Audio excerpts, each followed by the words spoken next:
کے لیے ذمہ داری شان آپ کے بیچ میں ایک بار پھر سے حاضر ہوں. چلیے دیکھتے ہیں آج کی مکہ خبریں. چندی کی اصطلاح صرف بر صغیر میں ہے، یعنی وہ غیر منقسم ہندوستان وہی ہے جس میں نوچندی کی اصطلاح ہے. عام طور پر لوگ یہی سمجھتے ہیں کہ شاید جو پہلی شب جمعہ ہے اسی کی عظمت ہے، اسی کو ایک حیثیت حاصل ہے، اسی کو فضیلت حاصل ہے. لیکن اگر آپ معصومین علیہ السلام کے ارشادات و فرمودات پر نظر کریں تو وہاں نوچندی کے اعمال آپ کو نہیں ملیں گے، شب جمعہ کے اعمال ملیں گے. اس کا مطلب یہ ہے کہ فقط ہر مہینے کی پہلی شب جمعہ ہی فضیلت والی نہیں ہے. جب شب جمعہ آئے تو وہ فضیلت بھی لاتی ہے، رحمت بھی لاتی ہے، برکت بھی لاتی ہے. صلوات بھیجتے محمد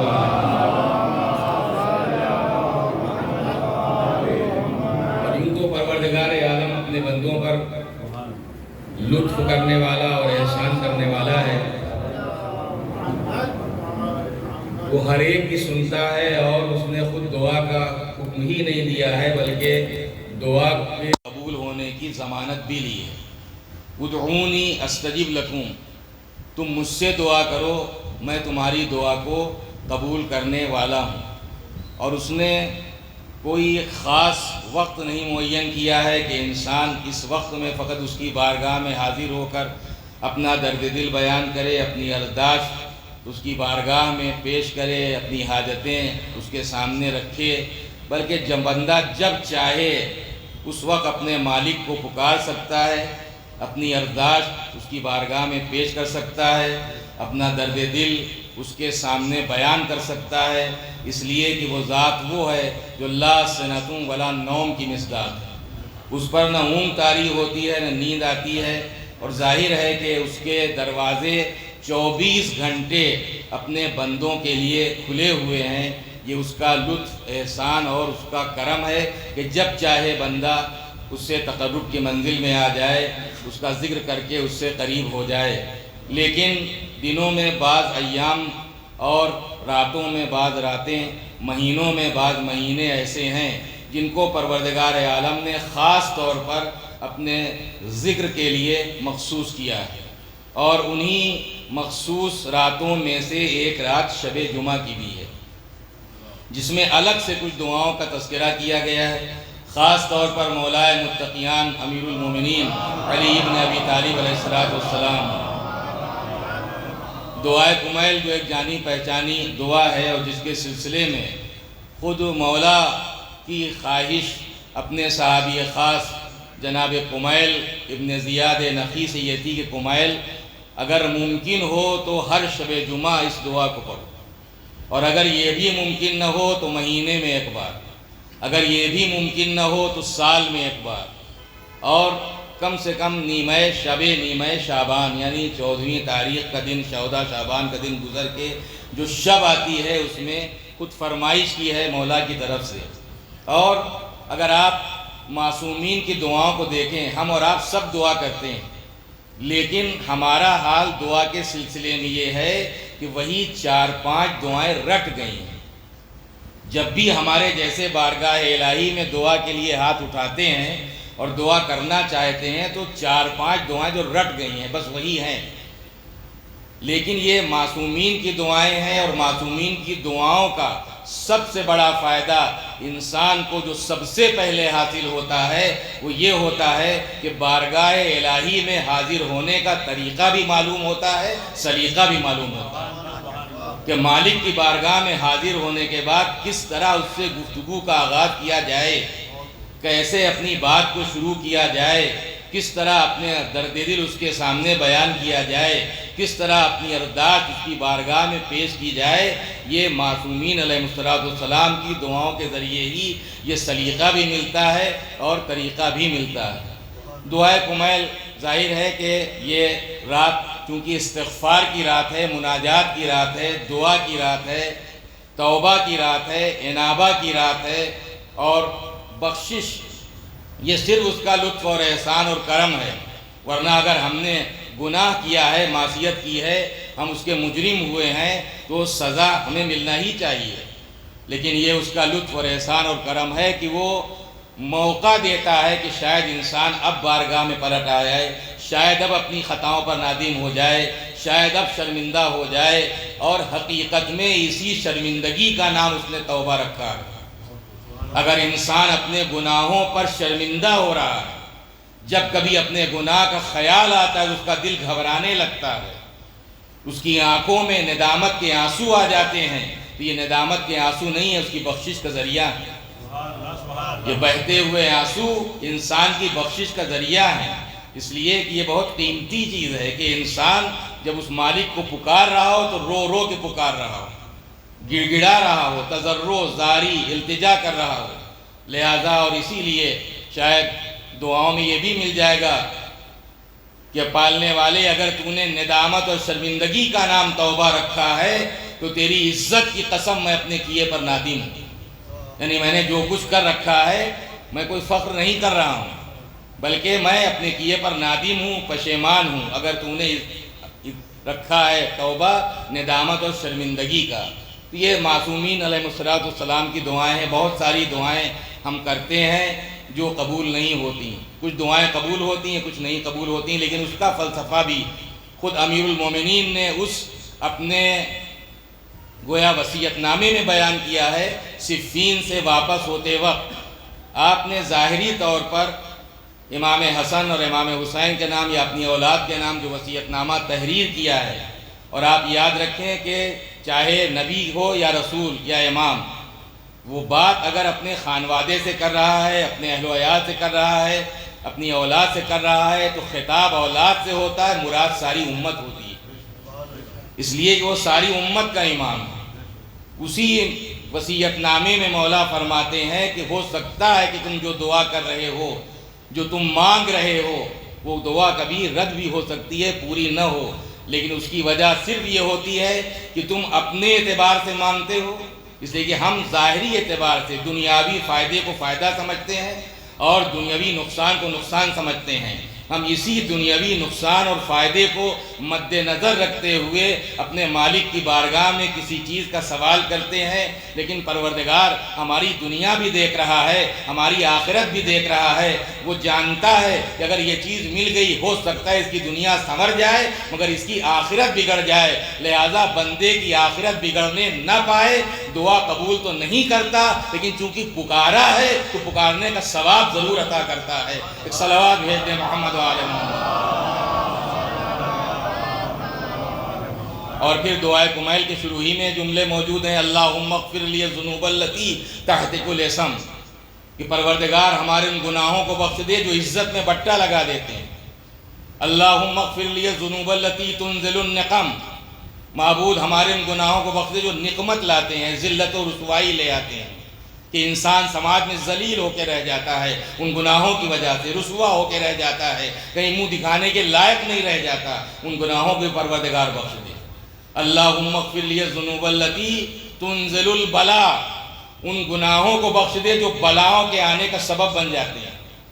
اللہم اغفر لی الذنوب التی تقطع الرجا، پروردگار ان گناہوں کو بخش دے جو امیدوں کو منقطع کر دیتے ہیں، جو امید کو توڑ دیتے ہیں، اور رحمت الہی سے مایوسی کفر ہے۔ لا تقنطوا من رحمت اللہ، واقعی کس قدر لطف اور احسان پروردگار کا ہے کہ اس نے ہم جیسے خطاکاروں اور گناہگاروں کو اتنی آس دلا دی ہے بخشش کی۔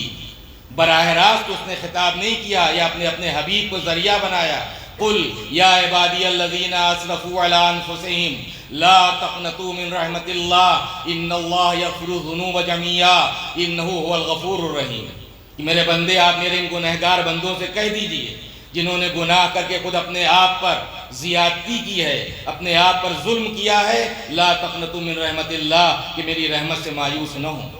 ان اللہ یغفر الذنوب جميعا، بے شک اللہ ان کے تمام گناہوں کو بخشنے والا ہے، انہ هو الغفور الرحیم، وہ بخشنے والا بھی ہے اور رحم کرنے والا بھی ہے، لیکن پروردگار اسی کے گناہ بخشے گا جو اپنے گناہوں کو بخشوانا چاہتا ہے۔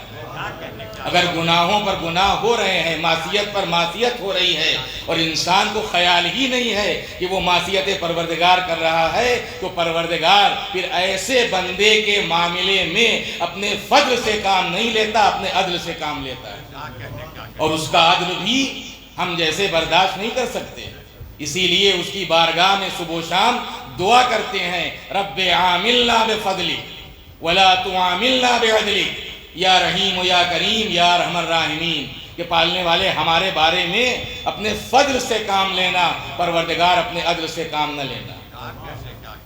رب عاملنا بفضلک ولا تعاملنا بعدلک یا رحیم و یا کریم، اے رحم کرنے والے، کرم کرنے والے، یا ارحم الراحمین، اے رحم کرنے والوں میں سب سے زیادہ رحم کرنے والے، سب سے زیادہ رحم کرنے والے۔ گناہوں پر ندامت ہم میں کوئی معصوم نہیں، سب گنہگار ہیں، سب خطا کار ہیں، سب معصیت کار ہیں کہیں نہ کہیں، لیکن یہ اس کا لطف اور احسان ہے۔ شاید میں نے کبھی عرض بھی کیا ہو کہ کس قدر اپنے بندوں پر وہ کریم ہے، اس لیے کہ اس سے بڑھ کر عدل کرنے والا کوئی بھی نہیں ہے۔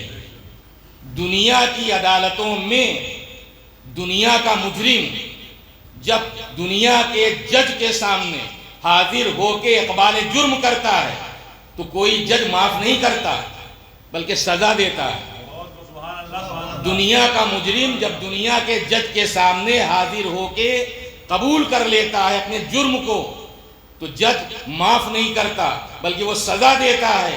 کیا کہنا اس عادل پروردگار کا، جب اس کا مجرم اس کی بارگاہ میں حاضر ہو کے اقبال جرم کرتا ہے وہ سزا نہیں دیتا، معاف کر دیتا ہے۔ صلوات بھیج دیں محمد و آل محمد۔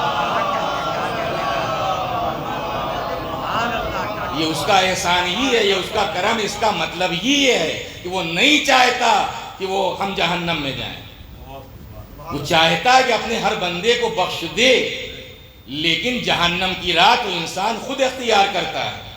وہ ستار ہے، وہ نہیں چاہتا کہ کوئی بندہ رسوا ہو، کوئی بندہ ذلیل ہو۔ نہ جانے کتنی اچھائیاں انسان میں ایسی ہیں کہ جو اگر وہ خود اپنا حساب کرے تو اچھائیاں اس میں پائی نہیں جاتی، مگر لوگوں کے درمیان مشہور ہے کہ اس میں یہ اچھائی پائی جاتی ہے، اس میں یہ اچھائی پائی جاتی ہے، اس میں یہ اچھائی پائی جاتی ہے۔ اور واقعاً دعائیں معرفت کا بہترین خزانہ اور ذریعہ ہیں۔ اسی دعائے کمیل میں ایک جملہ ہے، کس قدر سکون دینے والا اور اطمینان دینے والا، کم من ثناء جمیل لست اہلا لہ نشرتا۔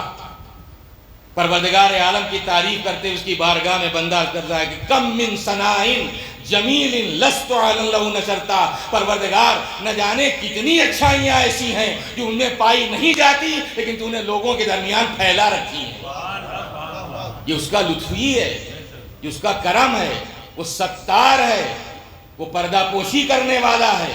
خدا کی قسم اگر وہ ستار نہ ہوتا تو شاید ہم ایک دوسرے کا منہ بھی دیکھنا پسند نہ کرتے، ایک دوسرے سے ملاقات پسند نہ کرتے۔ اس کی ستاریت ہے، وہ پردے ڈالتا رہتا ہے، وہ نہیں چاہتا کہ انسان رسوا ہو۔ یہ تو انسان اس ستاریت کے پردے کو اپنی معصیت کی قینچی سے جب خود تار تار کر دیتا ہے تو بے نقاب ہو جاتا ہے، تب بے نقاب ہو جاتا ہے اس کے گناہوں کی وجہ سے۔ اللہم اغفر لی الذنوب التی تنزل البلاء، ان گناہوں کو بخش دے جو بلاؤں کے آنے کا سبب بن جاتے ہیں۔ اللہم اغفر لی الذنوب التی تحبس الدعاء، ان گناہوں کو بخش دے دعاؤں کی قبولیت میں آڑے آ جاتے ہیں کہ انسان پھر گڑ گڑاتا ہے لیکن اس کی دعا قبول نہیں ہوتی۔ اگر دعا قبول نہیں ہو رہی ہے تو یہی ہے کہ یا تو اپنی مصلحت کی بنیاد پر وہ آخرت کو بچانا چاہتا ہے یا دنیا کے نقصانات سے بچانا چاہتا ہے، اور یا پھر انسان واقعاً خدا نخواستہ اتنا معصیت کار، اتنا گنہگار ہے کہ وہ گناہ آڑے آ رہے ہیں قبولیت دعا میں۔ اللہم اغفر لی ذنوبی تحبس الدعاء، کہ پالنے والے ان گناہوں کو بخش دے، دعاؤں کو قبول ہونے سے روک دیتے ہیں۔ بہت ساری دعائیں ہیں لیکن ایک دعا ایسی ہے کہ وہ اس قدر ویلو والی ہے، اس قدر قیمتی ہے کہ پروردگار عالم نے اسے کسی ایک وقت کرنے کا حکم نہیں دیا ہے کہ ابھی انسان کوئی وہ دعا کر لے، کبھی کبھار کر لے۔ اگر آپ غور کریں ساری دعائیں ایک طرف اور دعائے ہدایت ایک طرف، کسی بھی دعا کے کرنے کا اتنا اہتمام اور انتظام پروردگار عالم نے نہیں کیا ہے جتنا دعائے ہدایت کے لیے انتظام کیا ہے اور اہتمام کیا ہے۔ کسی دعا کے لیے اتنا اہتمام نہیں ہے، کسی دعا کی اتنی فرمائش نہیں ہے، کسی دعا کی اتنی تکرار نہیں ہے کہ بار بار یہ دعا کرو، بار بار یہ دعا کرو. لیکن اگر کسی دعا کی تکرار ہے تو ہے دعائے ہدایت. اور دعائے ہدایت کی تکرار کس عنوان سے؟ اس لیے کہ 24 گھنٹے میں 5 نمازوں کو واجب کر کے اور 5 نمازوں کی پہلی دوسری رکعت میں سورہ حمد کی تلاوت کو واجب کر کے اور سورہ حمد میں اس دعائے ہدایت کو رکھ کے اہدنا الصراط المستقیم گویا ہر بندہ مومن پر 24 گھنٹے میں دعائے ہدایت کو واجب کر دیا ہے کہ جب بندہ مالک کی بارگاہ میں آئے تب کہے اہدنا الصراط المستقیم. اگر تمہاری رات ہدایت کے راستے پر گزر گئی ہے اور اس کے بعد صبح ہوئی ہے تو یہ نہ سمجھو کہ تم گمراہ نہیں ہو سکتے. آؤ ہماری بارگاہ میں کہو اہدنا الصراط المستقیم.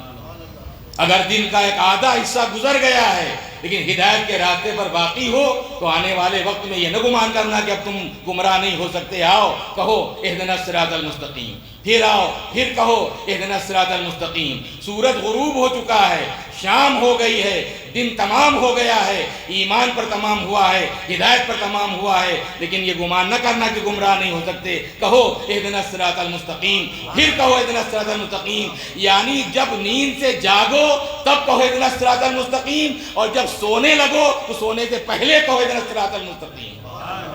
اور یہ ہدایت اسی لیے ہے، اس کے گمراہی کا خطرہ حرام ہے.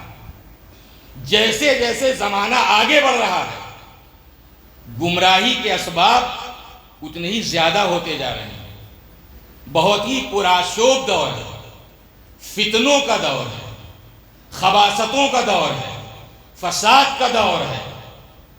طرح طرح کے روز آئے دن، اور آپ مجھ سے بہتر جانتے ہیں، چاہے سیاسی دنیا ہو چاہے مذہبی دنیا، ہر جگہ فساد برپا، ہر جگہ فساد برپا. ہر روز ایک نئی بات ہے، ہر روز ایک نیا ایشو ہے. نفرتیں بڑھ رہی ہیں، دشمنی بڑھ رہی ہے، ایک دوسرے سے دوری بڑھ رہی ہے. ظاہر ہے کہ انسان اگر واقعاً جوڑ نہیں سکتا تو کم سے کم توڑے تو نہیں. لیکن توڑنے والے زیادہ ہیں، جوڑنے والے بہت کم ہیں. توڑنے والے تو بہت ہیں. اور اگر واقعاً ہم بھی انہی توڑنے والوں کی ہاں میں ہاں ملانے والے ہیں، یہ جو قرآن مجید کی آیت ہے جو منع کیا پروردگار نے کہ لا تفرقوا، دیکھو فرقے نہ بناؤ، نہ بٹ جاؤ آپس میں، ورنہ دشمنوں کے سامنے تمہاری ہوا خراب ہو جائے گی، تمہاری کوئی قیمت نہیں رہ جائے گی. جب چاہے گا دشمن تمہیں جہاں چاہے گا وہاں پہنچا دے گا. دشمن ہمارا بہت چالاک اور ہوشیار ہے. اور آپ یاد رکھیں کہ شروع سے اگر آپ دنیا کی تاریخ کا جائزہ لیں، اور مجھ سے ماشاءاللہ سے صاحبان نظر تشریف فرما ہے، تمام صاحبان اقتدار، چاہے دور بنی امیہ رہا ہو، چاہے دور بنی عباس رہا ہو، چاہے بنی امیہ اور بنی عباس کے پہلے کا دور جاہلیت رہا ہو، چاہے اس سے پہلے کے انبیاء کے ادوار رہے ہوں، ہمیشہ جو صاحب اقتدار رہا ہے، جو اہل حق کا غاصب رہا ہے، اس کی پہلی کوشش یہ ہوتی ہے کہ عوام کو جاہل بنائے رکھا جائے. یہ کوشش کل بھی تھی اور یہ کوشش آج بھی ہے. اور جب جاہل عوام، اور ظاہر ہے کہ جو کوشش کرتے ہیں یہ مومن نہیں ہوتے، یہ سب منافق ہوتے ہیں، یہ حقیقتوں سے واقف ہوتے ہیں، یہ حقیقتوں سے باخبر ہوتے ہیں. شہید مطہری نے بہت پیارا جملہ لکھا ہے، کہاں نفاق انہوں نے بحث کی ہے کہ جب جاہل عوام اور چالاک منافق جمع ہو جاتے ہیں تو حسین قتل کر دیے جاتے ہیں. چالاک منافق اور جاہل عوام یہ ہمیشہ سے رہا ہے، چالاک منافق اور جاہل عوام. اور اسی لیے وہ وہی دور نہیں تھا کہ جب وہاں اونٹ اور اونٹنی میں لوگ تمیز نہیں تھے. آج بھی وہی دور ہے، آج بھی وہی دور ہے، کوئی فرق نہیں ہے. اگر آپ دیکھ لیں زمانے کے انداز تو وہی ہیں. اور ظاہر ہے کہ جو دشمنان اسلام ہیں ان کی ہمیشہ سے اسلام کو بدنام کرنے کی کوشش رہی ہے، اسلام کے ماننے والوں کو تقسیم کرنے کی کوشش رہی ہے. کہیں وہ تقسیم کر چکے ہیں اور کہیں اب تقسیم کر رہے ہیں. لہذا اس فتنوں سے بھرے ہوئے دور میں کم سے کم ہر نوجوان کا، بزرگ کو اپنی منزل پار کر چکے، لیکن ہر نوجوان کا فریضہ ہے کہ راہ ہدایت اگر اللہ نے اسے دکھا دی ہے تو آنکھ بند کر کر راہ ہدایت پر نہ چلے، چاروں طرف چوکنا ہو کر چلے، کہ نہ جانے کب اور کہاں پر. اور ظاہر ہے کہ مذہب پر حملہ ہمیشہ مذہب کے نام پر ہوا ہے. امام حسین مذہب ہی کا نام لے کے قتل کیے گئے. معصومین کے اوپر جو مظالم ہوئے ہیں وہ لامذہبوں کی وجہ سے نہیں ہوئے ہیں، مذہب ہی کا نام لے کے ہوئے ہیں. وہی جو برسر اقتدار تھے، جو اپنے کو خلیفۃ المسلمین کہہ رہے تھے، جو اپنے کو مسلمانوں کا لیڈر اور رہبر سمجھ رہے تھے، انہی کے ذریعے ہوا ہے، کسی دوسرے کے ذریعے نہیں ہوا ہے. بہت ہی آپ سب جانتے ہیں، ظاہر ہے کہ سوشل میڈیا پہ جب آپ دیکھتے بھی رہتے ہیں، بہت ہی فتنوں سے بھرا ہوا دور، کچھ سمجھ میں نہیں آتا، گھٹن محسوس ہونے لگتی ہے کہ انسان آخر کہاں چلا جائے، کیا کرے. یہ آخر اتنی شدت پسندی، جسے دیکھیے ایک شدت پسند بنا ہوا ہے، جسے دیکھیے اپنا ایک راستہ الگ اختیار کیے ہوئے ہے، جسے دیکھیے اپنا ایک راہ اپنی الگ اپنائے ہوئے ہے. یہ سب کسی قوم کے پنپنے کی ظاہر ہے کہ نشانیاں نہیں ہیں، بلکہ قوم کے مرنے کی نشانیاں. جب اتنا اختلاف، اتنا انتشار، اتنا بکھراؤ، اتنا ٹکراؤ کسی قوم میں پیدا ہو جائے، پھر یہ قوم ترقی نہیں کر سکتی. تنزلی تو ہو سکتی ہے، ترقی نہیں ہو سکتی، ترقی نہیں ہو سکتی. لہذا بہت ہی ہوشیاری کی ضرورت ہے. انہیں کل بھی عرض کیا تھا، بہت ہوشیاری کی ضرورت ہے. اور جو ہمارا دشمن ہے اصل، وہ ہم کو خوب پہچانتا ہے. اس نے ہماری پوری اسٹڈی کر رکھی ہے، ہماری تاریخ کی. جہاں جہاں جس جس دور میں ہم انحراف پیدا کرایا گیا ہے، جن جن طریقوں سے، اس سارے طریقے اب دھیرے دھیرے لائے جا رہے ہیں. کوئی نئی بات، آپ یہ بھی یاد رکھیں کہ کوئی نئی بات نہیں ہو رہی آج کل. یہ جتنی بھی باتیں آپ کے سامنے آ رہی ہیں، یہ سب ہو چکی ہیں.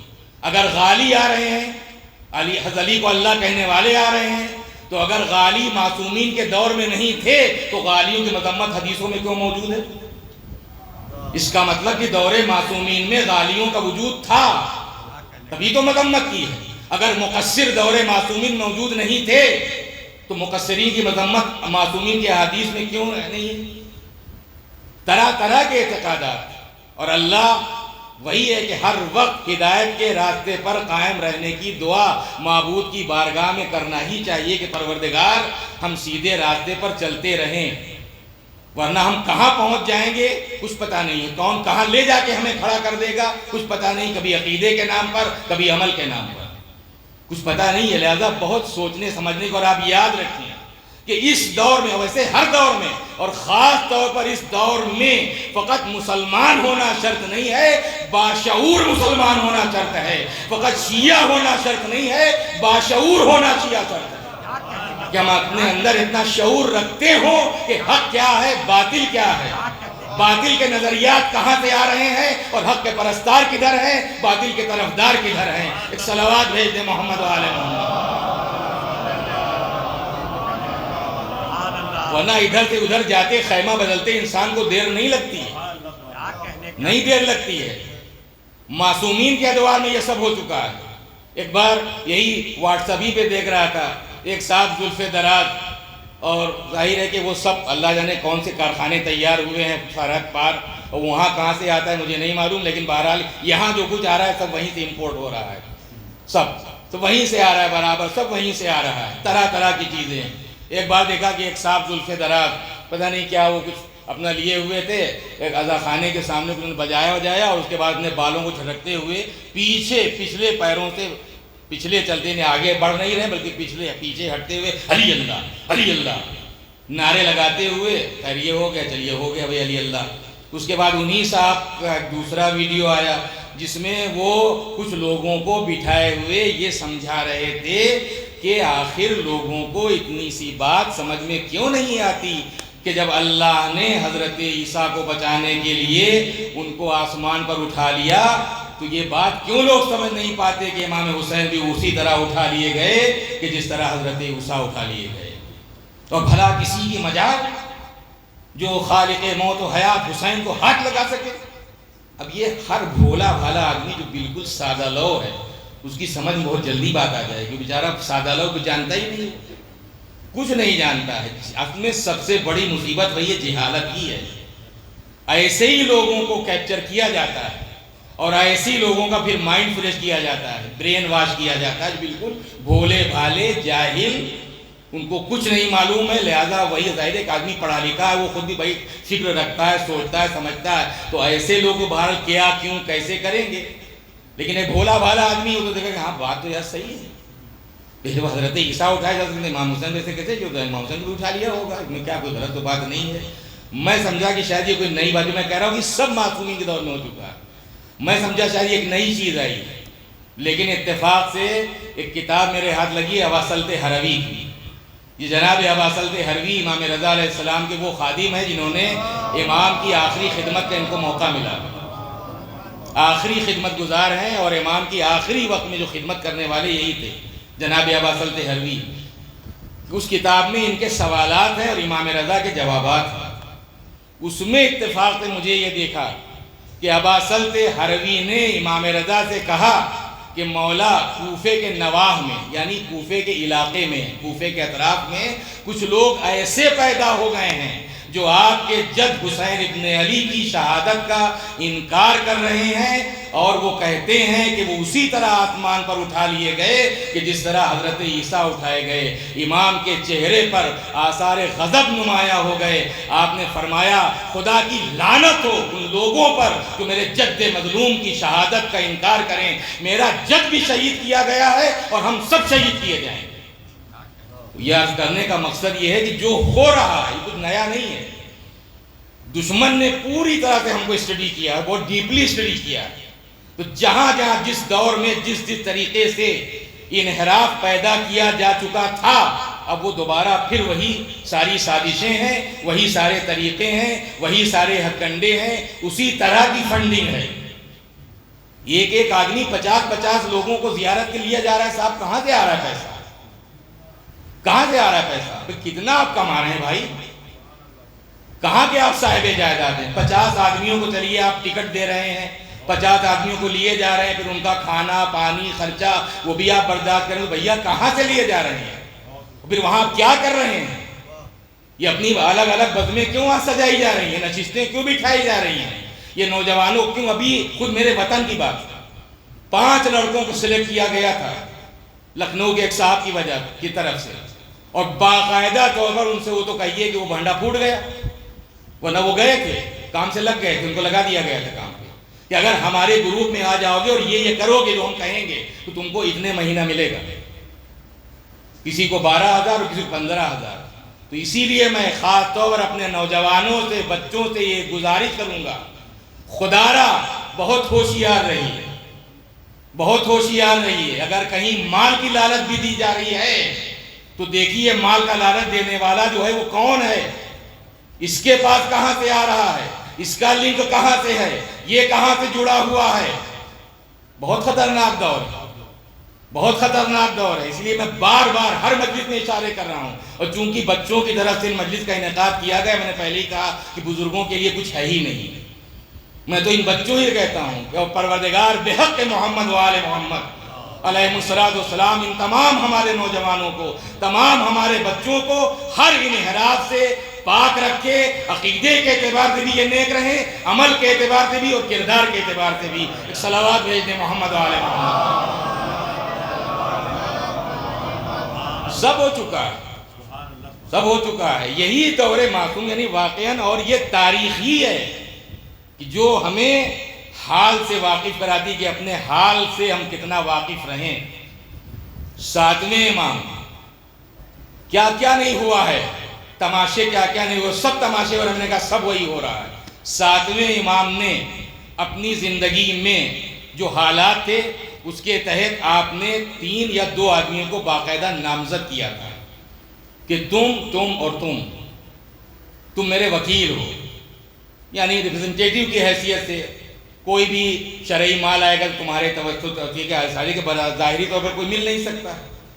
زیادہ تر تو قید و بند ہی کی زندگی گزر گئی, مولا پا انتہائے اسیری گزر گئی, زندان میں جوانی و پیری گزر گئی. تو امام موسیٰ کاظم کے لیے یہ شعر مشہور ہی ہے چنانچہ امام نے ان کو باقاعدہ تو نامزد کیا تھا، اللہ محفوظ رکھے، اللہ محفوظ رکھے، امام کے نامزد کیے ہوئے ہیں۔ اور امام کی شہادت کے بعد انہی لوگوں نے امام موسیٰ کاظم کی شہادت کا انکار کر دیا، امام رضا کی امامت کا انکار کیا، امام موسیٰ کاظم کی شہادت کا انکار کیا۔ امام رضا کو اپنی امامت باقاعدہ طور پر ثابت کرنا پڑی ہے کہ میں امام ہوں،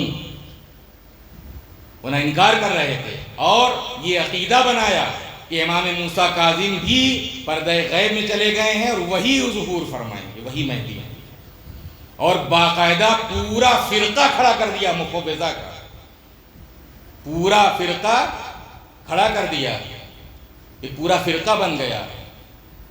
اور ظاہر ہے کہ لیکن باطل ختم ہو جانے والا ہے، بقا تو صرف اور صرف حق کو ہے۔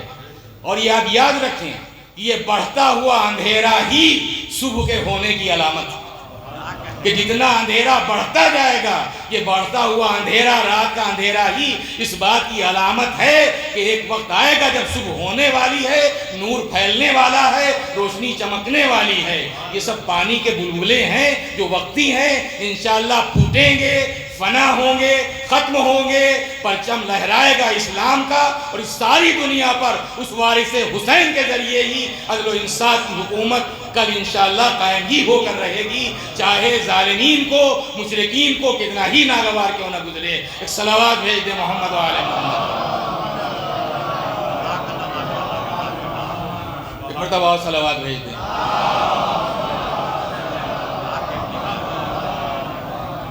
یہی ہے، ظاہر ہے کہ بعد میں بات نکل آتی ہے، لیکن میں سمجھتا ہوں کہ یہ باتیں بھی ضروری ہیں تاکہ جو ہمارے بچے ہیں، نوجوان ہیں، وہ حالات سے واقف رہیں کس قدر انحراف ہے۔ اور یہ ساری بنیاد جو کچھ بھی، یہ سب وہی یہودی لابی، یہ پوری دنیا کے لیے کل بھی مصیبت تھی، آج بھی مصیبت ہے۔ اس ساری دنیا میں سیاسی اتھل پتھل ہو یا مذہب کی دنیا میں اتھل پتھل ہو، اس کی بنیاد رکھنے والے یہی یہودی ہوتے ہیں۔ یہ اسلام میں جو بھی رخنہ اندازی ہوئی ہے، یہ جو اسلام کے چہرے پر داغ لگایا گیا ہے کہ اسلام ایک دہشت گردی کا مذہب ہے، اور اس کے بعد نہ جانے کس طرح سے وہ واقعی مسلمان ہیں کہ نہیں ہے، لیکن اب کارنامہ تو ہے ان کا، تو اب کیا دنیا کے سامنے کہہ سکتے ہیں کہ اتنا بدنام کیا کہ آج ہر مسلمان دہشت گرد سمجھا جانے لگا ہے، اجنبیت لوگ محسوس کرنے لگے ہیں۔ لیکن یہ سب کیا ہے؟ یہ وہی سب وہی یہودی ہے، یہی یہودی لابی ہے۔ وَلَن تَرْضَىٰ سورہ بقرہ کی غیر قرآن تو غلط نہیں ہو سکتا۔ وَلَن تَرْضَىٰ عَنْكَ الْيَهُودُ وَلَا النَّصَارَىٰ حَتَّىٰ تَتَّبِعَ مِلَّتَهُمْ، یہ یہودی اور یہ نصارہ ہرگز تم سے کبھی راضی ہو ہی نہیں سکتے جب تک تم ان کی ملت کو فالو نہ کرو، جب تک ان کا کہنا نہ مانو۔ اور اب یہ کوئی تعصب کی بات نہیں ہے، ساری امت مسلمہ کو چیلنج ہے کہ آپ جتنے بھی اپنے کو اسلامی ممالک کہنے والے ہیں، سب یہودیوں کے سامنے ہاتھ جوڑے ہوئے کھڑے ہیں، لائن لگی ہوئی کہ سرکار ہمیں بھی قبول کر لیجئے، سرکار اپنی سرپرستی میں ہمیں بھی لے لیجئے۔ لیکن وہ بس ایک ہی ہے جو 32 دانتوں کے درمیان ہے، لیکن نہ یہودیوں سے کل ہاتھ ملایا تھا، نہ نصارہ سے کل ہاتھ ملایا تھا، نہ آج ہاتھ ملا رہا ہے۔ وہ جانتا ہے کہ وہ حسینی ہے، وہ عربی ہے، وہ جانتا ہے کہ ذلت کی زندگی سے عزت کی موت بہتر ہے۔ صلوات بھیج دے محمد و آل محمد۔ یہ ہے، اور یہ صرف اہل بیت کا صدقہ ہے، سمجھ لیجئے آپ، یہ سب اہل بیت کا صدقہ ہے، سب کربلا کی عطا ہے۔ ورنہ آسان کام نہیں ہے کہ چاروں طرف سے یلغار ہو، خود اپنے گھر کے اندر بھی اس کو رہنے نہ دیا جائے ایک طریقے سے، اور اس کے بعد اتنے دشمنوں کے نرغے میں بھی وہ اپنا تشخص خود قائم رکھ لے جائے، اور ذلت اور رسوائی کے ساتھ نہیں، جتنی سپر پاور ہیں ان کی آنکھوں میں آنکھیں ڈال کر اگر بات کرے اور سینہ تان کر عزت کی زندگی بسر کر رہا ہو، تو اس کا مطلب ہی یہ ہے، اس کا مطلب یہ ہے کہ وہ رضا پروردگار کا جویا ہے، نہ وہ یہودیوں کی خوشنودی چاہتا ہے، نہ نصارہ کی رضا چاہتا ہے۔ انہیں کون ہے؟ کتنے ہیں؟ اور ظاہر ہے کہ جب حکم خدا کے خلاف کیا جائے گا، جب مشرکین کو ولی بنا لیا جائے گا، جب نصارہ کو اپنا سرپرست بنا لیا جائے گا، جب یہودیوں کو اپنا گارڈین مان لیا جائے گا، تو ذلت و رسوائی تو مقدر ہونا ہی ہونا۔ وَلَن تَرْضَىٰ عَنكَ الْيَهُودُ وَلَا النَّصَارَىٰ حَتَّىٰ تَتَّبِعَ مِلَّتَهُمْ۔ اس کے بعد اسی آیت میں ہے وَلَئِنِ اتَّبَعْتَ أَهْوَاءَهُمْ بَعْدَ الَّذِي جَاءَكَ مِنَ الْعِلْمِ مَا لَكَ مِنَ اللَّهِ مِنْ وَلِيٍّ وَلَا نَصِيرٍ، کہ اگر جانکاری اور معلومات ہونے کے بعد، جبکہ تم خود سمجھ رہے ہو کہ کیا صورتحال ہے، لیکن اس کے بعد بھی اگر تم ان کی ملت کا اتباع کر لیتے ہو تو یاد رکھو کہ اللہ کی مار سے تمہیں کوئی بچا نہیں پائے گا۔ یہ عذاب الہی ہے جو نازل ہوا ہے، ذلت و رسوائی جو مقدر بنی ہوئی عذاب الہی کے تحت ہے، عذاب الہی کے تحت ہے۔ اور ظاہر ہے کہ کیونکہ شب جمعہ ہے، میں نے کہا کہ بعد میں بات پیدا ہو جاتی ہے، دعا کا ذکر ہو رہا تھا، پھر وہ آگے بات بڑھتے بڑھتے یہاں تک پہنچ گئی۔ دعا کا سلسلہ ہے، دعا بھی ایک عبادت ہے، بات عبادت کی ہو رہی تھی۔ عبادت، دعا بھی ایک عبادت ہے اور بہترین عبادت ہے۔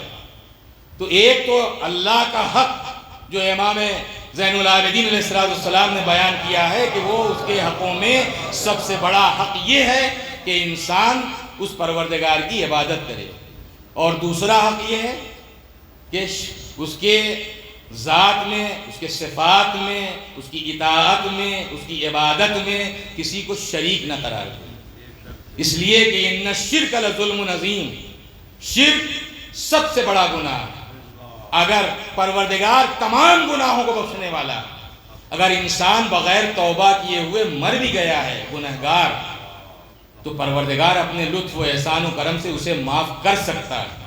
لیکن اگر مشرک مر گیا ہے تو مشرک قطعاً کبھی بھی بخشا نہیں جا سکتا، وہ واصل جہنم ہوگا اور ہمیشہ ہمیشہ اسے جہنم میں رہنا ہے۔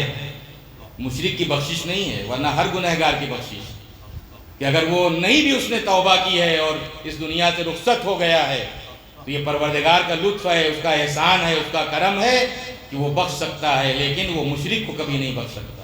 اور اس سلسلے میں کچھ آیات اور کچھ روایات ہیں، وہ اب آپ سماعت فرما لیں۔ ایک صلوات بھیج دیں محمد و آل محمد۔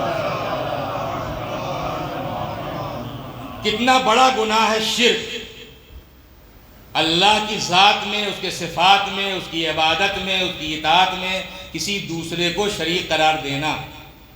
سورہ نساء آیت نمبر 48، ان اللہ لا یغفر ان یشرک بہ ویغفر ما دون ذلک لمن یشاء، کہ بے شک اللہ نہیں بخشے گا اس کو جس نے اس کے بارے میں شرک کیا ہے۔ کسی نے اللہ کے بارے میں جس نے شرک سے کام لیا ہے تو پروردگار ایسے مشرک انسان کو نہیں بخشے گا۔ وَيَغْفِرُ مَا دُونَ ذَلِكَ لِمَن يَشَاءُ، اور پروردگار اس کے علاوہ جس گناہگار کو چاہے بخش سکتا ہے۔ وَمَن يُشْرِكْ بِاللَّهِ، اور جس نے بھی اللہ کے بارے میں شرک اختیار کیا، فَقَدِ افْتَرَىٰ اسْمًا عَظِيمًا، تو اس نے بہت بڑا گناہ گویا تیار کر لیا ہے، ایک عظیم گناہ کا وہ مرتکب ہو گیا ہے۔ اور اس کے بعد پھر سورہ مائدہ کی آیت نمبر 73 ہے، اس میں ارشاد ہے اِنَّهُ مَن يُشْرِكْ بِاللَّهِ فَقَدْ حَرَّمَ اللَّهُ عَلَيْهِ الْجَنَّةَ وَمَأْوَاهُ النَّارُ۔ اِنَّهُ مَن يُشْرِكْ بِاللَّهِ، جس شخص نے بھی اللہ کے بارے میں شرک کیا، حرم اللہ علیہ الجنہ، تو اللہ نے جنت کو اس مشرک پر حرام قرار دیا۔ یہ مشرک جنت میں نہیں جا سکتا۔ وَمَأْوَاهُ النَّارُ، اور اس کا ٹھکانہ جہنم ہی ہے، وہ جہنم ہی میں جائے گا، مشرک کبھی بخشا نہیں جا سکتا۔ اب وہ پروردگار کیسا ہے؟ پروردگار کے علاوہ یہ سمجھنا کہ ہاں یہ آدمی زندگی دینے والا ہے اور یہ موت دینے والا ہے۔ اگر ایک ڈاکٹر ہے اور آدمی سمجھتا ہے کہ وہ ڈاکٹر ہی شفا دینے والا ہے، بس یہی شفا دے گا، تو یہ بھی شرک ہے۔ ڈاکٹر ذریعہ ہے، شافی نہیں ہے، ذریعہ ہے۔ شفا دینے والا پروردگار ہے، زندگی دینے والا پروردگار ہے، موت دینے والا پروردگار ہے، آزمائش کرنے والا پروردگار ہے، کھانا عطا کرنے والا پروردگار ہے، پانی پلانے والا پروردگار ہے، سب وہی ہے۔ قرآن مجید کی جا بجا آیات ہیں، واللہ یحیی و یمیت، وہ پروردگار وہ ہے جو زندگی بھی وہی عطا کرتا ہے اور موت بھی وہی دیتا ہے، رزق بھی دینے والا وہی ہے۔ اللہ یبسط الرزق لمن یشاء، اللہ جس کے رزق میں چاہے وسعت عطا کر دے، بڑھا دے رزق، وہ یقدر، اور جس کے رزق میں چاہے تنگی کر دے۔ لیکن یہ جو رزق بڑھ رہا ہے اور جو رزق تنگ ہو رہا ہے، دیکھیے دو ہی حالتیں ہوتی ہیں، یا تو انسان مرحلہ امتحان میں ہوتا ہے یا مرحلہ عذاب میں ہوتا ہے۔ اگر رزق پھیل رہا ہے، بڑھ رہا ہے، تو یا امتحان ہو رہا ہے یا عذاب ہے۔ کبھی کبھی اس لیے کہ کافر، مشرک، منافق اور نعمتوں پر نعمتیں ڈھیر ہوتی چلی جا رہی ہیں، کبھی کبھی ہم جیسے سوچنے لگتے ہیں کہ ارے واہ اللہ میاں واہ، وہ بیچارہ نمازی، پرہیزگار، تلاوت قرآن کرنے والا کتنی زحمت تکلیفوں میں، یہ سب ایسے کیا آرام سے زندگی ہے۔ لیکن ہم چونکہ دنیا ہی کو دیکھتے ہیں، ہم اس دنیا ہی کی زندگی کو سب کچھ سمجھتے ہیں جو وقتی ہے۔ پروردگار اس دائمی زندگی کو دیکھ رہا ہے کہ وقتی طور پر اسے فائدہ ہے لیکن دائمی نقصان ہے۔ مومن کو وقتی نقصان ہوتا ہے، دائمی فائدہ ہوتا ہے۔ وقتی نقصان ہوتا ہے، دائمی فائدہ ہوتا ہے۔ اللہ یبسط الرزق لمن یشاء ویقدر، وہ جسے چاہے، سورہ رات کی آیت ہے، اس کے بعد پھر ارشاد ہوتا ہے سلطنت اور حکومت عطا کرنے والا وہی ہے، وہی عطا کرتا ہے، وہی چھینتا ہے۔ قل اللہم مالک الملک تؤتی الملک من تشاء وتنزع الملک ممن تشاء وتعز من تشاء وتذل من تشاء بیدک الخیر انک علی کل شیء قدیر۔ کہیے کہ اللہ تمام عالم کا جو مالک ہے تو وہی ہے، تو ہی جسے چاہے سلطنت عطا کرے، جس سے چاہے سلطنت چھین لے، اور تو ہی جسے چاہے عزت دے اور جسے چاہے ذلیل کر دے۔ وہ اگر عزت دے دے تو کوئی ذلیل کر نہیں سکتا، وہ اگر ذلیل کر دے تو کوئی عزت دے نہیں سکتا، عزت نہیں دے سکتا۔ عزت اور ذلت اسی کے ہاتھ میں ہے۔ یزید نے کون سی کسر چھوڑی تھی امام حسین کو معاذ اللہ ذلیل کرنے کے لیے؟ لیکن دنیا دیکھ لے کہ آج عزت کسے ملی ہوئی ہے، ذلت کسے ملی ہوئی ہے۔ وہ یزید مٹ گیا جو حسین کو مٹانا چاہتا تھا، اور وہ حسین زندہ ہو گئے، آج بھی پرچم لہرا رہا ہے۔ یزید کا دارالسلطنت دمشق، یزید کا نام و نشان، کوئی سلطنت، کوئی حکومت نہیں ملے گا، کوئی یزید کا لہراتا ہوا پرچم وہاں نہیں ملے گا یزید دارالسلطنت میں، لیکن آج بھی حسین کی بہن کا پرچم لہرا رہا ہے۔ یہ وہی اللہ کی دی ہوئی عزت ہے، وہ جسے چاہے عزت دے اور جسے چاہے ذلیل کر دے۔ اور پھر امیری اور غریبی بھی اسی کی جانب سے ہے۔ وَأَنَّهُ أَغْنَى وَأَقْنَى، وہ جسے چاہے غنی بناتا ہے، وہی سرمایہ عطا کرتا ہے۔ یَهَبُ لِمَن یشاء، پھر جسے چاہے بیٹے دے، جسے چاہے بیٹیاں دے، جسے چاہے بیٹی بیٹیاں دونوں دے، جسے چاہے بانجھ رکھے۔ یہ اولاد کا عطا کرنے والا وہی ہے۔ سورہ شورا کی آیت نمبر 49، یَهَبُ لِمَن یشاء إِنَاثًا، اللہ جسے چاہتا ہے بیٹیاں دیتا ہے۔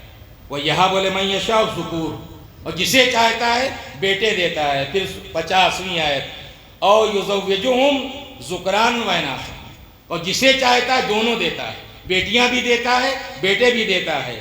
وَيَجْعَلُ مَن یشاء، اور جسے چاہتا ہے عقیمہ، باندھ رکھتا ہے، کہ نہ اس کو بیٹیاں دیتا ہے نہ بیٹے دیتا ہے۔ اب یہ سب اس کی مصلحتیں ہیں، کوئی ضروری نہیں کہ بطور عذاب ہی سب ہو جائے۔ آپ یاد رکھیں کہ مومن کے لیے ظاہر ہے کہ امتحان کی منزلیں ہیں، عذاب بھی ہو سکتا ہے اور امتحان بھی ہو سکتا ہے، لیکن مومن اگر ہے تو یقیناً وہ منزل امتحان میں ہے، اور اگر مومن نہیں ہے تو اس کے لیے یہ سب عذاب کی منزلیں ہیں۔ تو جو کچھ بھی ہے وہ پروردگار عالم کے ہاتھ ہی میں ہے۔ اور پھر جیسا کہ جناب ابراہیم کے حوالے سے سورہ شعراء میں مل جائے گا، والذی ہوا یطعمنی ویسقین، کہ وہی وہ ہے جو مجھے کھانا دیتا ہے اور وہی جو مجھے پانی پلاتا ہے۔ اب آپ ہو سکتا ہے کوئی کہے صاحب کھانا کہاں وہ دیتا ہے، کماتے جاتے ہم ہیں، گھر میں سب کچھ ہم لاتے ہیں، بیچاری بیوی پکاتی ہے، ہم کھاتے ہیں، تو اللہ میاں سے کیا مطلب بھائی؟ لیکن یہ رزق کے اسباب پیدا کرنے والا کون ہے؟ یہ جس طاقت و قوت کے ذریعے سے آپ نے رزق کمایا، وہ طاقت و قوت دینے والا کون ہے؟ یہ دماغ میں صلاحیت کرنے والا کون ہے؟ یہ ہاتھوں میں سکت دینے والا کون ہے؟ یہ پیروں میں قوت دینے والا کون ہے؟ یہ جوانی عطا کرنے والا کون ہے؟ یہ صلاحیتیں دینے والا کون ہے؟ ہر چیز اسی کی طرف پلٹتی ہے، ہر خوبی اسی کی طرف پلٹتی ہے، وہی کھلاتا ہے۔ مسبب الاسباب وہ ہے، لیکن یہ تو ہمارے جیسے بے معرفت لوگ ہیں کہ ہم اسباب پر زیادہ بھروسہ کرتے ہیں، مسبب الاسباب پروردگار پر کم بھروسہ کرتے ہیں، ورنہ سارے اسباب اسی پروردگار کی طرف ہی واپس ہوتے ہیں۔ والذی ہوا یطعمنی ویسقین، وہی کھانا کھلاتا ہے اور وہی پانی پلاتا ہے۔ وَإِذَا مَرِضْتُ، جب میں مریض ہوتا ہوں، فَهُوَ يَشْفِينِ، تو وہی شفا دیتا ہے۔ والذی یمیتنی، اور جب میں مر جاؤں گا، ثم یحیین، تو وہی زندہ کرے گا۔ یعنی سب کچھ، سارا اختیار اس پروردگار عالم کے ہاتھ میں ہے۔ اب اگر کوئی کسی کو اپنا رازق سمجھ رہا ہے، کسی کو موت کا مالک سمجھ رہا ہے، کسی کو زندگی کا مالک سمجھ رہا ہے، کسی کو شفا دینے والا سمجھ رہا ہے، کسی کو اولاد عطا کرنے والا سمجھ رہا ہے، تو یہ شرک ہے۔ اللہ کو لیس کر کے آپ کچھ نہیں کر سکتے۔ اب ہاں ایک بات ہے، ایک طبقہ ہے کہ اگر ہم معصومین کو براہ راست آواز دیتے ہیں تو کہتا ہے کہ سب تو نہیں، لیکن ایک طبقہ جو کہتا ہے کہ شرک ہے، یا محمد کہنا شرک ہے، یا علی کہنا شرک ہے، یا حسین کہنا شرک ہے۔ اچھا مصیبت کیا ہے؟ اور ہماری ظاہر ہے کہ وہ مجبوری نہیں ہے، یہ ہماری سمجھداری ہے۔ ادھر ظاہر ہے کہ وہ ایک مصیبت ہے، وہ ناسمجھی سمجھداری ہے۔ اصل میں پیغمبر اکرم ہو یا جب جو پیغمبر ہی کو اپنا جیسا سمجھ رہا ہے، وہ آل پیغمبر کو کیسے اپنے سمجھ لے گا؟ جس کی نظر میں پیغمبر ہی کا احترام نہ ہو، پیغمبر ہی کو اپنے جیسا سمجھ رہا ہو، آل پیغمبر کو اپنے جیسا نہیں سمجھے گا تو کیا سمجھے گا؟ مصیبت یہی ہے۔ ورنہ اور اسی یہی جو ماتم کے سلسلے میں، گریے کے سلسلے میں، نوحہ ماتم سے جو آوازیں آتی ہیں، وہ سب اسی لیے ہے۔ وہ ہمارے ہاں بھی مسائل ہیں، وہ مسائل ہمارے ہاں ہیں۔ عام مردہ جو ہمارا اپنا مردہ ہے، اس کے جنازے پر بلند آواز سے چیخ چیخ کر روکنا ہمارے یہاں بھی مکروہ ہے۔ عورت کا اپنا سر و سینہ پیٹ لینا، گال پیٹنا کفارہ ہے اپنے مردے پر۔ لیکن مصیبت یہی ہے کہ ہم ان کو اپنا جیسا نہیں سمجھتے، یہ ہمارے جیسے ہیں، یہ احکام ان پر لاگو ہوں گے۔ لیکن جب مصیبت حسین بیان ہوگی تو اپنا سینہ بھی پیٹا جائے گا، اپنا چہرہ بھی پیٹا جائے گا، اپنا سر بھی پیٹا جائے گا، اس لیے کہ وہ ہم نہیں ہیں، نہ وہ ہم جیسے ہیں، نہ ہم ان کے جیسے ہیں۔ وہ ہم سے بلند ہیں، وہ ہم سے بلند ہیں۔ لہذا پکارنا، اور جو بھی باشعور شیعہ ہے وہ اللہ کو لس کر کے ان کو نہیں پکارتا ہے کہ ہاں وہ اللہ میاں الگ ہو گئے، بس یہی سب کچھ ہیں۔ اگر باشعور ہے، بے شعورہ ہے تو وہ بیچارہ کچھ بھی کر سکتا ہے، لیکن اگر شعور رکھتا ہے، پڑھا لکھا ہے، سنجیدہ ہے، مذہب کو سمجھنے والا ہے، اس نے مذہب کو سمجھنے کی کوشش کی ہے، قرآن کی آیات پر نظر کی ہے، احادیث معصومین کو کسی حد تک بہرحال سمجھنے کی کوشش کی، تو اتنا جانتا ہے کہ جب ہم کسی کو پکارتے ہیں تو بحیثیت شفیع پکارتے ہیں، سفارشی کی۔ جب ہم کہتے ہیں یا علی مدد، تو ہم جانتے ہیں کہ بے شک جو ہم امیر المومنین کو آواز دے رہے ہیں یہ بحیثیت شفیع ہے کہ ہم مولا اس مشکل گھڑی میں، بارگاہ الہی میں آپ ہمارے سفارشی بن جائیے۔ یہی ہے معصومین کو براہ راست پکارنے کا، یہی ہے۔ اور دعائے توسل آپ پڑھتے ہی رہتے ہیں، وسیلہ ہے یہ، یا وجیہن عند اللہ اشفع لنا عند اللہ۔ کیا مطلب؟ یا وجیہن عند اللہ کہ اے اللہ کے نزدیک محترم، اے وجیہ، اے عزت دار، یا وجیہن عند اللہ اشفع لنا عند اللہ، کہ آپ بارگاہ الہی میں ہماری سفارش فرما دیں۔ پیغمبر اکرم سے لے کر امام زمانہ تک 14 معصومین کا الگ الگ تذکرہ دعائے توسل میں ملے گا آپ کو، اور ہر معصوم میں کے ساتھ امام الرحمہ کہ آپ امام رحمت ہیں، یا سیدنا و مولانا انا توجہنا واستشفعنا وتوسلنا بک الی اللہ۔ اللہ لس نہیں ہے کہ ہم بارگاہ الہی میں، اللہ کی بارگاہ میں آپ کو سفارشی قرار دے رہے ہیں، ہم متوجہ ہیں آپ کی طرف، اور آپ کو اللہ کی بارگاہ میں اپنا سفارشی بنا رہے ہیں۔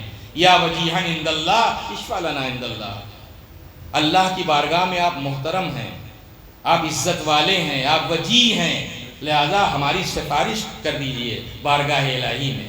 تو یہ براہ راست معصومین کا آواز دینا، جو بھی باشعور ہے وہ ایسا نہیں ہے، بلکہ وہ ذریعہ ہے، وہ ذریعہ اختیار کرتا ہے، اس لیے کہ ان سے بڑھ کر قرب خدا کی منزل میں کون ہو سکتا ہے، تقرب اللہ کی منزل میں۔ لہذا ان کے ذریعے سے ہم اللہ سے قریب ہونا چاہتے ہیں، کیونکہ یہ خود قریب ہیں، اگر ہم ان سے جڑ جائیں گے تو ہم بھی اپنے معبود سے قریب ہو جائیں گے۔ ایک صلوات بھیج دیں محمد وآل محمد۔ اور اس کے بعد ظاہر ہے کہ سجدہ گاہ، اس میں غلط فہمیاں بھی ہیں، کچھ دوری کے نتیجے ہیں، غلط فہمی ہے، کچھ آمدن جان بوجھ کر بدنام ہی کرنا ہے، تاکہ اتنا بدنام کر دو کہ لوگ قریب ہی نہ جائیں، واقعاً کافر ہی سمجھنے لگیں۔ ان کے ہاں 40 پارے کا قرآن ہوتا ہے، یہ تھوک کر کھانا دیتے ہیں، یہ شام غریبہ میں یہ کرتے ہیں، اور یہ حضرت علی کو خدا مانتے ہیں، اور ان کے ہاں یہ بھی ہے کہ وہ حضرت علی کے پاس حضرت جبریل آ رہے تھے، وہ اتفاق، یہ تمام یہ پروپیگنڈے، یہ سب اسی لیے ہیں تاکہ کسی صورت سے قریب نہ ہونے پائیں۔ اور آپ یاد رکھیں کہ پابندیاں، کہ یہاں نہ جائیے، وہاں نہ جائیے، ان کو نہ سنیے، ان کو نہ سنیے، یہ پابندیاں وہیں لگتی ہیں جہاں یہ خطرہ ہوتا ہے کہ کہیں سنگ تحقیق سے ہمارے عقیدے کا شیش محل تار تار نہ ہو جائے، پاک پاک نہ ہو جائے۔ ورنہ جو صاحبان حق ہے وہ پابندی نہیں لگاتے، وہ کہتے ہیں سب کی سنو، جاؤ دیکھو تو کیا کہتا ہے، جاؤ دیکھو تو کیا کہتا ہے۔ کوئی پابندی وہی لگاتا ہے جس کو خوف ہوتا ہے کہ کہیں سنگ تحقیق سے ہمارے عقیدوں کا تاج محل پاش پاش نہ ہو جائے، کہ اگر قریب گیا تو بھی کہیں سوال نہ پیدا ہو جائے، کہ سوالات کہیں پوچھنے نہ لگیں۔ لہٰذا بہت ساری ایسی چیزیں ہیں جو ابھی تک آئی نہیں، تو اللہ کا شکر ہے، اللہ کا شکر ہے۔ سوشل میڈیا اچھا بھی ہے، ظاہر ہے کہ وہ تو سب اچھا بھی ہے برا بھی ہے، وہ تو انسان بھی اچھا بھی ہے برا بھی ہے۔ انسان اپنے جس حصے کو چاہے برائی میں استعمال کر لے، جس حصے کو چاہے اچھائی میں استعمال کر لے، تو وہی حال یہ بھی ہے۔ اور سوشل میڈیا پہ آ رہی ہیں وہ بہت ساری باتیں جو اب تک چھپی ہوئی تو سب آ رہی ہیں، آ رہی ہے۔ ارے غدیر کے اتنے راوی ہیں، غدیر کا انکار نہیں کیا جا سکتا، وہ سب آ رہا ہے، سب آ رہا ہے، اور یہ سب اللہ کی طرف سے حجت تمام۔ اب یاد رکھیے اللہ کا کام کبھی رکنے والا نہیں ہے، وہ اپنا کام ایسا نہیں کہ ہم سب اپنا کام کر رہے ہیں اور اللہ میاں ہاتھ پہ ہاتھ دھرے بیٹھنے کے ہم کچھ کریں گے، نہیں، باطل اپنا کام کر رہا ہے، حق اپنا کام کر رہا ہے۔ لیکن آپ یاد رکھیں کہ حق کا کام ہے استحکام، جال حق و زہق الباطل، حق آتا ہے تو باطل فنا ہو جاتا ہے، باطل ختم ہو جاتا ہے۔ حق کا کام ہے آنا، باطل کا کام ہے جانا۔ حق کو یہ تو ہو سکتا ہے کہ میں مثال دیتا ہوں کہ حق کی مثال ہے غبارے کی، کہ جیسے آپ کسی دریا میں، تالاب میں یا حوض میں کسی غبارے کو، ہوا بھرا ہوا غبارہ، اس کو دبائیں، آپ اس کو دبائیں، اپنے پریشر سے آپ نے دبا دیا، وہ پانی میں چلا تو گیا ہے، اور آپ ہاتھ رکھیں یہاں تو نہیں نکلے گا، وہاں نکل جائے گا، وہاں دبائیں گے تو وہاں نکل جائے گا۔ تقریباً اس پوری دنیا میں حق کی مثال ایسی رہی ہے کہ جہاں سے دبایا گیا دوسری جگہ ابھرا ہے۔ اگر مدینے میں دبایا گیا کربلا میں ابھر گیا، کربلا میں دبایا گیا شام میں ابھر گیا، شام میں دبایا گیا پھر مکے میں ابھر گیا۔ حق ختم نہیں ہوتا، جہاں دبایا جاتا ہے جن کو ابھرتا جاتا ہے۔ صلوات بھیج دیں محمد وآل محمد۔ لیکن یہ جو حق ابھر رہا ہے یہ بھی صرف کربلا ہے، کربلا نہ ہوتی تو حق ابھر نہ پاتا، اور کربلا نے حق کو ایسا ابھار دیا ہے کہ اب نہ حق کربلا سے الگ ہو سکتا ہے، نہ کربلا حق سے الگ ہو سکتی ہے۔ جہاں جہاں کربلا ہے وہیں وہیں حق ہے، اور جہاں جہاں حق ہے وہاں کربلا ہے۔ اگر کربلا نہیں ہے تو حق کا نعرہ تو ہو سکتا ہے لیکن وہ حق نہیں ہو سکتا، وہ حق نہیں ہو سکتا۔ حق تو وہیں ہے کہ جہاں کربلا ہے، اور کربلا جہاں ہے وہیں حق ہے۔ اور یہ کارنامہ ہے ثانیہ زہرا جناب زینب کا، یہ کارنامہ ہے اس بطلۃ الکربلا کا، اس کربلا کی شیر دل خاتون کا، اس شیر خدا کی شیر دل بیٹی کا، اس ثانیہ زہرا زینب کا، یہ کارنامہ ہے۔ ورنہ اور ظاہر ہے کہ یہ امام حسین ظاہر ہوتا امام تھے ہمارے عقیدے کے اعتبار سے، وہ اس دنیا کی میں انہیں تعلیم و ضرورت نہیں تھی، وہ بارگاہ قدس سے وہ سیکھنے کے لیے نہیں آئے تھے، سکھانے کے لیے آئے تھے۔ وہ تربیت لینے کے لیے معصوم نہیں آتا ہے، تربیت دینے کے لیے آتا ہے۔ میڈیا کا ظاہر ہے کہ کل کی میڈیا ہو یا آج کی میڈیا، گودی میڈیا، تو یہ بتائیے کب گودی میڈیا نہیں رہی؟ میڈیا کب گودی نہیں رہی؟ مجھے پوری تاریخ آپ کھنگال کر بتائیے کہ دنیا میں میڈیا کب گودی نہیں رہی ہے۔ ہمیشہ سلطنت اور حکومت کی غلام میڈیا رہی ہے، اور سلطنتوں حکومتوں نے اپنا میڈیا کل بھی تیار کیا تھا، اپنا میڈیا آج بھی تیار کیا ہے۔ بنی امیہ نے اپنا میڈیا تیار کیا تھا، بنی عباس نے اپنا میڈیا تیار کیا تھا۔ یہ بنی امیہ کی میڈیا ہی کا اثر تھا کہ امیر المومنین کی شہادت کے بعد شام کے لوگ آپس میں یہ پوچھ رہے، جب خبر ملی ہے کہ علی عین سجدے کی حالت میں مارے گئے، تو شام کے لوگ آپس میں ایک دوسرے سے تعجب سے پوچھے کیا علی نماز پڑھتے تھے کیا؟ یہی میڈیا ہے، وہ سب گودی میڈیا کا نتیجہ تھا۔ یہ گودی میڈیا، اور امام حسین دیکھ رہے تھے کہ اب تک کیا ہوا ہے۔ اس گودی میڈیا نے میرے بھائی حسن کے ساتھ کیا کیا، اور اس گودی میڈیا نے میرے بابا علی مرتضیٰ کے ساتھ کیا کیا۔ تو صحیح کہ اب میں کسی دنیا کے کسی سلطنت کا میڈیا کتنا ہی زبردست ہو، میں اپنا میڈیا خود اپنے ساتھ لے جاؤں گا۔ یہ بچے نہیں جا رہے ہیں، یہ عورتیں نہیں جا رہی ہیں، یہ حسین کا میڈیا ہے جو جا رہا ہے۔ یہ حسین اپنا میڈیا لیے جا رہے ہیں، وہ میڈیا ہے۔ اس میڈیا نے اتنا زبردست کام کر دیا۔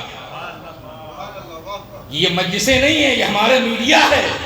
یہ جلوس نہیں، ہمارا میڈیا ہے۔ لہذا اسی لیے ان مجلسوں اور جلوسوں کے تقدس کو ایسا پاکیزہ رکھا جائے کہ کم سے کم دوسروں تک ایک پازیٹیو پیغام جا سکے۔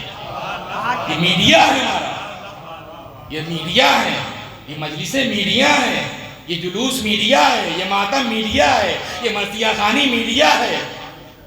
اصلاح نہ کی جائے رہے، اصلاح کی باتیں نہ کی جائے رہے، بگاڑ ہوتا ہے اصلاح کی باتیں نہ کی جائیں، بگڑنے دیا جائے کہ جس کا جو کی جائے تماشا بنا لے۔ عزاداری ہمارے لیے آب حیات ہے، اسی سے ہماری زندگی ہے، اسی سے ہمارا تشخص ہے، اسی سے ہماری پہچان ہے۔ اس آب حیات میں ہم کبھی کوئی ملاوٹ نہیں ہونے دیں گے، ورنہ آب حیات نہیں رہ جائے گا۔ یہ آب حیات ہے، اس کو بچانا ذمہ داری ہے ہر مومن کی، شرعی ذمہ داری ہے، فریضہ ہے، مگر یہ کمال ہے ثانیہ زہرا۔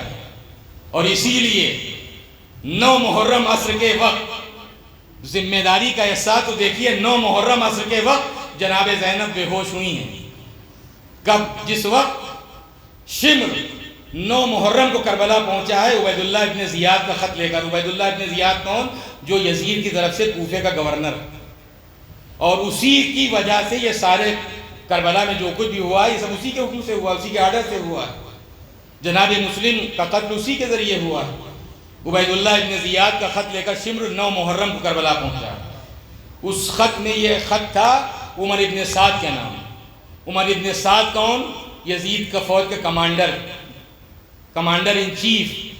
اور اس خط میں یہ لکھا تھا کہ مجھے یہ خبر ملی ہے کہ تو رات کے سناٹے میں چھپ چھپ کر حسین ابن علی سے صلح و صفائی کی باتیں کرتا ہے، میں نے تجھے اس لیے نہیں بھیجا ہے۔ ان سے یزید کی بیعت کا مطالبہ کر، اگر یہ مانگ پوری کرتے ہیں یزید کی بیعت کرنے ٹھیک ہے، ورنہ ان کا سر کاٹ کر میرے پاس بھیج دے، اور اگر تو ایسا نہیں کر سکتا تو یہ سارا چارج شمر کے حوالے کر دے۔ رے کی حکومت کی لالچ نے اس نابکار کو، اس ملعون کو، اس خبیث کو اس بات پر آمادہ کیا کہ اس نے تیر چلہ کمان میں جوڑا اور امام حسین کے خیموں کی طرف پھینکا، اور آواز کی سپاہیوں گواہ رہنا پہلا تیر میں پھینک رہا ہوں۔ اور یہ ایک تیر نہیں تھا، ہزاروں تیر، سینکڑوں تیر، اس لیے کہ فوجیں خیموں کی طرف بڑھنے لگی ہے۔ 9 محرم آپ یاد رکھیے گا، 9 محرم عصر کا وقت ہے یہ۔ فوجیں خیمے کی طرف بڑھنے لگیں۔ ثانیہ زہرا جناب زینب کے کانوں میں جب اس وقت خیمے کے اندر گھوڑوں کی ٹاپوں کی آواز اور اسلحوں کی جھنکار کی آواز آئی تو جناب فضہ سے فرماتی ہیں، فضہ دیکھو میرا بھیا کہاں ہے؟ اس لیے کہ میرے کانوں میں گھوڑوں کی ٹاپوں کی آواز اور اسلحوں کی جھنکار کی آواز آ رہی ہے۔ جناب فضہ باہر آئیں، دیکھا کہ امام کرسی پر جلوہ افروز ہیں، تشریف فرما ہے، سر مبارک زانوِ اقدس پر ہے، گھٹنوں پر، آنکھیں بند ہیں، غنودگی کا عالم ہے۔ یہ دیکھ کر جناب فضہ واپس گئیں، کہا شہزادی اس وقت امام تنہا بیٹھے ہوئے ہیں۔ چادر میں لپٹی ہوئی بہن خیمے سے نکلی، بھائی کے قریب آئی، شانے پر ہاتھ رکھ کر آواز دی، بھیا بھیا، دیکھیے شاید لشکر آ رہا ہے۔ اس لیے کہ میرے کانوں میں گھوڑوں کی ٹاپوں کی آواز، اسلحوں کی جھنکار کی آواز آ رہی ہے۔ امام نے آنکھ کھولی، فرمایا انا للہ و انا الیہ راجعون۔ یہ سننا تھا کہ ثانیہ زہرا فرماتی ہیں کہ بھائی مجھے یہ محسوس ہو رہا ہے کہ جیسے آپ اپنی شہادت کی خبر دے رہے ہیں۔ اس کے بعد جناب زینب بے ہوش ہوئی ہیں کربلا میں 9 محرم عصر کے وقت۔ اسی کے بعد جناب زینب یہ کہہ کر بے ہوش ہو گئیں۔ مجھے نہیں معلوم کہ امام اپنی بہن کو کس طرح ہوش میں لائے، اس لیے کہ ہم نے دنیا میں ہمیشہ یہی دیکھا ہے کہ بے ہوش کے منہ پر پانی کے چھینٹے دیے جاتے ہیں، لیکن ہائے وہ مظلوم و بے کس کیا کرے جس کے چھوٹے چھوٹے بچے خالی کوزے ہاتھوں میں لیے ہوئے التج کی صدائیں بلند کر رہے ہیں۔ لیکن جب بہن ہوش میں آئی ہے تو امام نے وہ طریقہ اختیار کیا جیسے صاحب عزا کو پرسہ دیا جاتا ہے۔ فرماتے ہیں بہن دیکھو، میرے نانا رسول خدا مجھ سے بہتر تھے، وہ نہ رہے۔ اماں فاطمہ زہرا رخصت ہو گئیں، بھیا حسن نے ساتھ چھوڑ دیا، بابا علی مرتضیٰ چلے گئے۔ میری ماں جائی، جس طرح تم نے ان تمام بزرگوں کے جانے پر صبر کیا ہے، میرے جانے کے بعد بھی صبر کر لینا۔ یہ سننا تھا کہ جناب زینب نے ہاتھ اپنے سینے پر مارا، فرماتی ہیں الیوم مات جدی، بھیا مجھے یہ محسوس ہو رہا ہے کہ جیسے آج ہی میرا نانا جا رہا ہے، آج ہی میرے سر سے میرے باپ کا سایہ اٹھ رہا ہے، آج ہی اماں فاطمہ رخصت ہو رہی ہیں، آج ہی بھیا حسن کا ساتھ چھوٹ رہا ہے۔ اس لیے کہ بزرگوں میں آپ کی ذات موجود تھی تو میں سمجھتی تھی میرے سارے بزرگ موجود ہیں، لیکن جب آپ نہ ہوں گے تو اس قافلے کا قافلہ سالار کون ہوگا؟ عزیزو، مجلس تمام ہو رہی، میں نے روایت آپ کی خدمت میں اس لیے گزارش کی ہے کہ 9 محرم کو جو بہن یہ سوچ کر بے ہوش ہو جاتی ہے کہ شاید میرا بھیا اب شہید کر دیا جائے گا، لیکن جب تقریباً 24 گھنٹے کے بعد یہی بہن اپنے اسی بھائی کا کٹا ہوا سر ہو کے نیزہ پر دیکھتی ہے، جب اسی بھائی کی لاش پر دوڑتے ہوئے گھوڑے دیکھتی ہے، جب خیموں میں لگی ہوئی آگ، اٹھتا ہوا دھواں، بلند ہوتے ہوئے شعلے، یتیم بچوں کے منہ پر تماچوں کے نشان، تو بے ہوش نہیں ہوتی۔ ہاں اگر یہ بے ہوش ہو جائیں، احساس ذمہ داری، اگر یہ بے ہوش ہو جائیں تو اس بے ہوش کو کون ہوش میں لائے؟ سید سجاد اٹھو میرے لال، دیکھو خیمے جل گئے ہیں، تم ہمیں وقت کو بتاؤ کیا حکم ہے؟ ارجوکم اللہ، نہیں بے ہوش ہوئی۔ 11 محرم کو کربلا سے گزر گئی، بے ہوش نہیں ہوئی۔ کوفہ و شام کے بازاروں اور درباروں سے گزری، بے ہوش نہیں ہوئی۔ شام کے زندان میں مجھے نہیں معلوم کہ بے ہوش ہوئی یا نہیں۔ شام سے رہا ہو کے کربلا آئی، اور کربلا سے جب مدینے آئی ہیں، نواسی نانا کے مزار پر پہنچی، نانا نواسی آپ کے حسین کی سنانی لے کر آئی، کربلا میں آپ کا حسین شہید کر دیا گیا، مگر مجھے نہیں ملا کہ کہیں ثانیہ زہرا زینب اپنے نانا پیغمبر اکرم کی لحد کے قریب بے ہوش ہوئی ہوں، لیکن نواسی نانا کے مرکز پہ تو بے ہوش نہیں ہوئی، لیکن یہ بیٹی ماں کی لحد کے قریب پہنچی ہے، جیسے ہی لحد کو دیکھا آواز دی اماں، یہ کہتے کہتے گری اور بے ہوش ہو گئی۔ بے ہوش ہونے کے بعد جب ہوش آیا تو فرماتی تھی اماں، بھیا کی شہادت کے بعد اتنے تازیانے مارے گئے کہ جسم اب تک زخمی ہے، یہ کہتے کہتے خون بھرا کرتا نکالا، قبر فاطمہ پر ڈال کر آواز دی، اماں جب کوئی باہر سے آتا ہے اپنوں کے لیے سوغات لاتا ہے، اے مادر گرامی، ارے زینب سفر سے آئی ہے، آپ کے لیے یہ تحفہ، یہ سوغات لے کر آئی ہے، آپ کے حسین کا خون بھرا۔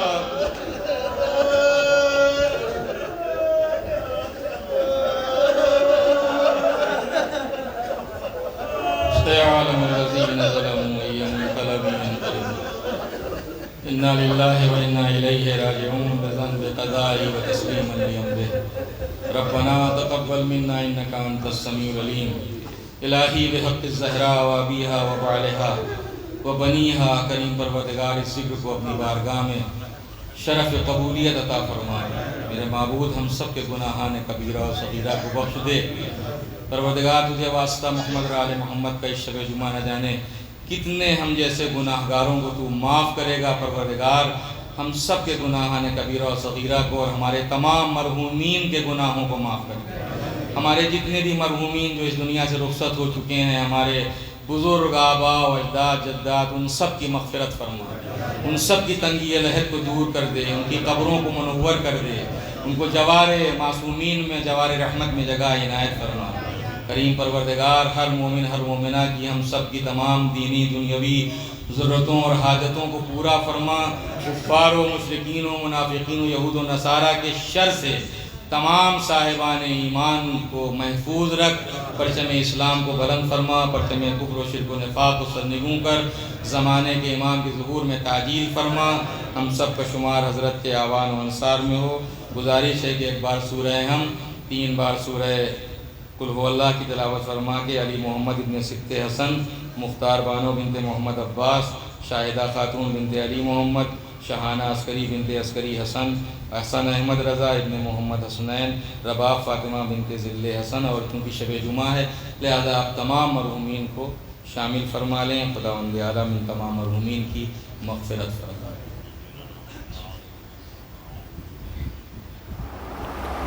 اگر آپ نے ہمارے چینل کو سبسکرائب نہیں کیا ہے تو ہمارے چینل کو سبسکرائب کریں، کمنٹ سیکشن میں کمنٹ کرنا نہ بھولیں اور شیئر کریں، بیل آئیکن کو پریس کرتے رہیں۔ آج کے لیے بس اتنا ہی، دیکھتے رہیے QM نیوز۔